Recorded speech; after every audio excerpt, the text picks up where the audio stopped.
Bonjour. Anéantir de Michel Houellebecq. Disons les choses très simplement. C'est beau. Beau et étonnant. Alors je ne vais pas vous raconter l'histoire fort bien menée. Je vous dirai simplement que l'anti-héros ici s'appelle Paul Raison, il a la cinquantaine, il bascule gentiment vers la dernière partie de sa vie et de ce fait l'interroge, se tourne vers son PC et juge finalement que sa vie est plutôt ratée, même s'il appartient aux plus hautes sphères de la société, il évolue dans le monde politique, il a un magnifique appartement en plein Paris, et bien il trouve cependant que sa vie est plutôt ratée. Et ça ne vous étonnera pas de Michel Houellebecq, ce grand mélancolique au spleen pétri d'une lucidité provocatrice et de désabusement.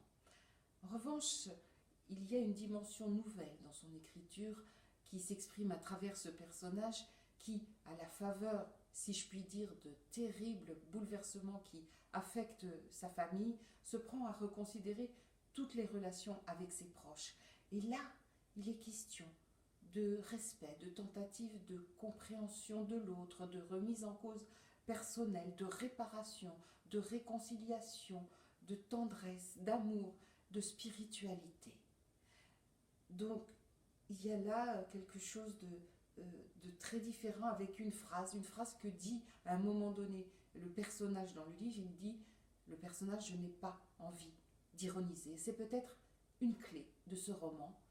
Michel Houellebecq n'a pas envie d'ironiser. Alors il y a tout de même tout l'art déjà bien connu de Michel Houellebecq, l'art de donner un flash de notre société. Ça se passe en 2027, il y a une fiction politique, des attentats, les migrants, voilà un certain nombre de composantes de la société actuelle. Il y a le titre, anéantir, anéantir quoi?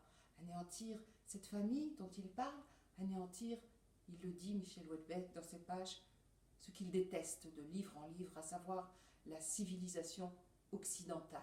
Est-ce un appel de ses voeux, une prescience? En tout cas, il en arrive aussi à décrire la multitude de mouvements de contestation qui existent actuellement un peu partout dans le monde. Mais l'enjeu fondamental de ce livre n'est peut-être pas là. Il est sans doute dans ce roman crépusculaire où il est question des grands mystères de la vie, à savoir la mort surtout, et la maladie. Eh bien, il y a un propos universel qu'il partage avec beaucoup d'intensité, et ce roman est de ce fait un très grand roman.